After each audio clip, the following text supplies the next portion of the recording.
वित्त मंत्री निर्मला सीतारमण ने 2024-25 का जो बजट पेश किया है उसे लेकर एक बड़ा सवाल ये है कि चुनावी राज्यों को इस बजट से क्या मिला। दरअसल 288 विधानसभा सीटों वाले महाराष्ट्र जैसे बड़े और अहम राज्य में इस साल चुनाव होने वाले हैं। यहाँ बीजेपी की गठबंधन वाली सरकार है। वहीं 82 सीटों वाले झारखंड और 90 सीटों वाले हरियाणा में भी इस साल चुनाव होने वाले हैं। झारखंड में महागठबंधन की सरकार है तो वहीं हरियाणा में बीजेपी की सरकार है। इन तीनों राज्यों के चुनाव बीजेपी के लिए करो या मरो वाले चुनाव इसलिए साबित होंगे क्योंकि 4 जून को आई लोकसभा के नतीजों में बीजेपी को अपने बूते बहुमत नहीं मिला है।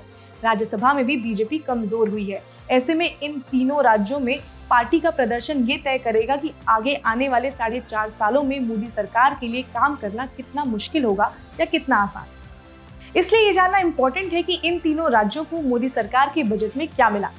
हेलो, मैं हूं स्वर्णा और आप देख रहे हैं स्विच। 3 चुनावी राज्यों में से सबसे पहले बात करते हैं सबसे बड़े राज्य महाराष्ट्र की। इस बजट में निर्मला सीतारमण ने इस राज्य का एक भी बार जिक्र नहीं किया है।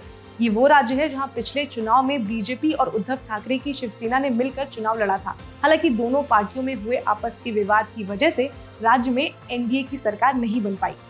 बाद में उद्धव ठाकरे ने शरद पवार की एनसीपी और कांग्रेस के साथ मिलकर महाविकास अघाड़ी नाम के गठबंधन वाली सरकार बनाई।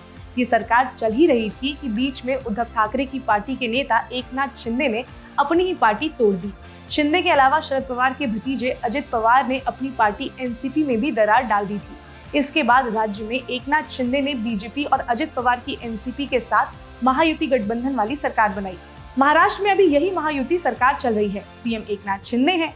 ऐसे में उम्मीद ये थी कि केंद्र सरकार से महाराष्ट्र को चुनावी साल में काफी कुछ मिलेगा, लेकिन पूरे बजट में राज्य का नाम तक नहीं आने के बाद उद्धव ठाकरे की शिवसेना की प्रवक्ता प्रियंका चतुर्वेदी ने केंद्र सरकार पर हमला बोला है।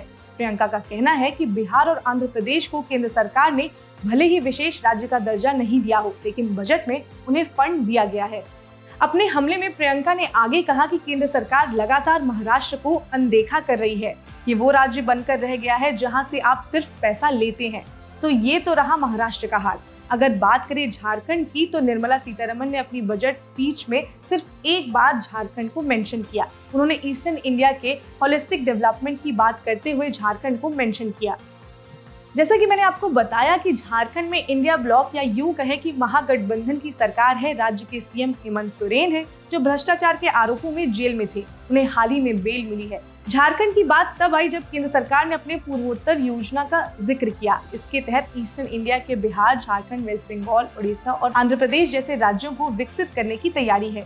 पूर्वोत्तर योजना के अंदर ह्यूमन रिसोर्सेज डेवलपमेंट और इंफ्रास्ट्रक्चर के विकास पर जोर दिया जाएगा। सरकार का कहना है कि विकसित भारत बनाने के लिए ईस्टर्न इंडिया के इन राज्यों में इकोनॉमिक अपॉर्चुनिटीज पैदा की जाएंगी।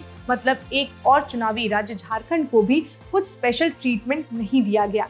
अब बात करते हैं हरियाणा की, और हरियाणा की बात भी बस इतनी ही सी है कि इस राज्य को भी इस बजट में इग्नोर ही किया गया। इन तीनों के अलावा जम्मू और कश्मीर में भी चुनाव होने वाले हैं। जम्मू कश्मीर को 42,277 करोड़ का बजट एलोकेट किया गया है। आर्टिकल 370 हटाए जाने के बाद जम्मू कश्मीर एक राज्य से केंद्र शासित प्रदेश में कन्वर्ट हो गया था। ऐसे में फिलहाल ये सीधा सेंटर के अंडर आता है। हालांकि जम्मू कश्मीर बजट में भी कोई स्पेशल हाईलाइट नहीं है। जिन राज्यों को स्पेशल ट्रीटमेंट मिला है उनमें बिहार और आंध्र प्रदेश शामिल है। इन्हें क्या मिला है ये बताने से पहले आपको ये बताते हैं कि आखिर इन दोनों राज्यों को स्पेशल ट्रीटमेंट क्यों मिली है। तो दरअसल भारत में हाल ही में प्रधानमंत्री को चुनने वाला लोकसभा चुनाव हुआ था। भारत में लोकसभा की सीटों की कुल संख्या 543 है और राज्य बनाने के लिए इनमें 50% +1 यानी कि 272 सीटें चाहिए होती हैं। 2014 और 2019 के चुनाव में बीजेपी को अपने दम पर 272 से ज्यादा सीटें मिली थी। 24 वाले चुनाव में बीजेपी 240 सीटों पर सिमट कर रह गई, मतलब बहुमत से 32 सीटें दूर। ऐसे में अब सरकार चलाने के लिए पार्टी को बिहार के सीएम नीतीश कुमार और आंध्र प्रदेश के सीएम चंद्रबाबू नायडू के सांसदों की दरकार है। जनता दल यूनाइटेड के मुखिया नीतीश कुमार और तेलुगु देशम पार्टी के मुखिया चंद्रबाबू नायडू केंद्र सरकार से अपने राज्यों के लिए विशेष राज्य के दर्जे की मांग कर रहे थे। केंद्र सरकार ने इन दोनों ही राज्यों को विशेष राज्य का दर्जा तो नहीं दिया, लेकिन एक तरफ आंध्र प्रदेश को 15,000 करोड़ और बिहार को 26,000 करोड़ दिए गए हैं। ये रकम आंध्र प्रदेश को उनकी राजधानी बसाने के लिए दी गई है। वहीं बिहार में हाईवे से लेकर पुल बनाने और टूरिज्म को बढ़ावा देने के लिए ये रकम दी गई है। इस तरह के फैक्टर्स को देखने के बाद किसी को भी ऐसा लग सकता है कि केंद्र सरकार ने चुनावी राज्यों की जगह अपने उन सहयोगी पार्टियों को प्रायोरिटाइज किया जिनके ऊपर उनकी सरकार अगले 5 सालों तक टिकी है। कमेंट बॉक्स में आप हमें जरूर बताइएगा कि इस पूरे मुद्दे पर आपकी क्या राय है और ऐसी ही स्टोरीज को देखने के लिए सब्सक्राइब करिए स्विच को।